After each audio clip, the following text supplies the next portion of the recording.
அனைவருக்கும் வணக்கம். நான் இளங்கோ. நம்ம இப்போ சேலம் சீலநாயக்கன்பட்டி பைபாஸில் தாங்க இருக்கிறோம். இந்த சேலம் சீலநாயக்கன்பட்டி பைபாஸுங்கிறது சேலமில் பார்த்திங்கன்னா ஒரு முக்கியமான இடம் இருக்குது அப்படின்னு நம்ம சொல்லலாம். அதாவது சென்னையில் இருந்து உளுந்தூர்பேட்டை ஆத்தூர் வழியாக சேலத்துக்கு சேர்றதுக்கும் இந்த பைபாஸு. அதே மாதிரி கீழே கன்னியாகுமரியிலேருந்து காஷ்மீருக்கு போகிற வழியும் இந்த வழியில் தான் போகுது. கன்னியாகுமரியிலேருந்து திருநெல்வேலி, மதுரை, திண்டுக்கல், கரூர், நாமக்கல்லேருந்து வர்ற வழி இந்த வழி தான் இங்கே சேருது. இப்படியே இந்த பக்கம் போனோம்னா கொண்டலாம்பட்டி பைபாஸு, பெங்களூரு, அப்படியே வட இந்திய மாநிலங்களுக்கு போகக்கூடிய நிறைய வழிகளும் அந்த வழியில் அப்படியே போய் சேருது. அப்படி இருக்கிற ஒரு மிக முக்கியமான ஒரு சந்திப்பு அப்படின்னா இந்த சந்திப்புன்னு நம்ம சொல்லலாம். இந்த சந்திப்பில் நீங்கள் நிறையா பார்த்துருக்கலாம். காலை மற்றும் மாலை நேரங்களில் அதுவும் இந்த பள்ளி கல்லூரி வண்டிகள்லாம் வந்துருச்சுன்னா முடிஞ்சிங்க இந்த பகுதி. அந்த அளவுக்கு பார்த்திங்கன்னா மிக நீண்ட நேரம் பார்த்திங்கன்னா போக்குவரத்து நெரிசல் ஏற்படுத்தக்கூடிய ஒரு பகுதியாக இந்த பகுதி இருக்குது.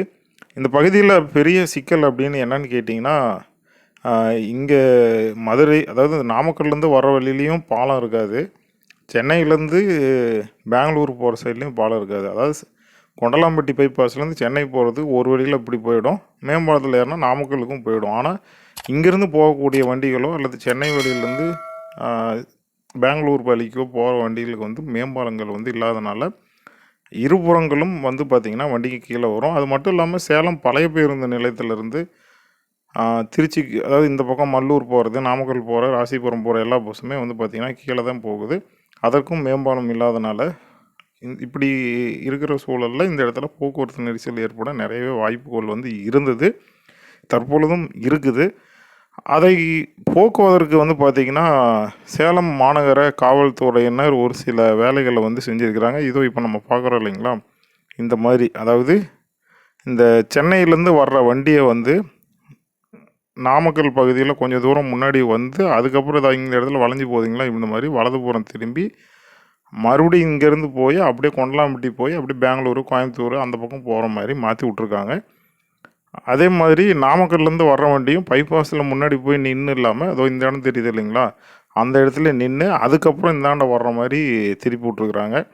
அதே மாதிரி சேலம் பழைய பேருந்து நிலையத்துலேருந்தும் வர்ற வண்டிங்க எல்லாமே நேராக சல்லுன்னு போகும். ஆனால் அதையுமே பார்த்திங்கன்னா இடதுபுறம் திரும்பி அப்படி போய் ஏதோ அந்த இடத்துல வண்டிங்க போகுது பார்த்திங்களா, அந்த ஒரு பேருந்து போகுது பாருங்கள் பாலத்தை ஒட்டி, அந்த மாதிரி மாற்றி விட்ருக்காங்க. இதனால் பெரிய அளவுக்கு போக்குவரத்து நெரிசல் இந்த சீலநாயக்கன்பட்டி பைபாஸில் குறைஞ்சிருக்குதா அப்படின்னு கேட்டிங்கன்னா ஓரளவுக்கு குறைஞ்சிருக்குது அப்படின்னு சொல்லலாம். ஆனால் பெரிய அளவுக்கு பார்த்திங்கன்னா குறைஞ்ச மாதிரி இல்லை. அதை போக்குவதற்கு நமக்கு தெரிஞ்ச ஒரே வழி மேம்பாலம் ஏதாவது கட்டி, அதாவது ஒன்று இந்த வழியில் 2 பக்கமும் மேம்பாலம் இருக்கணும், இல்லைன்னா அந்த வழியில் 2 பக்கமும் மேம்பாலம் இருந்தால் தான் இதை சரியான அளவுக்கு தீர்வு காண முடியும் அப்படின்னு நினைக்கிறது என்னுடைய கருத்து.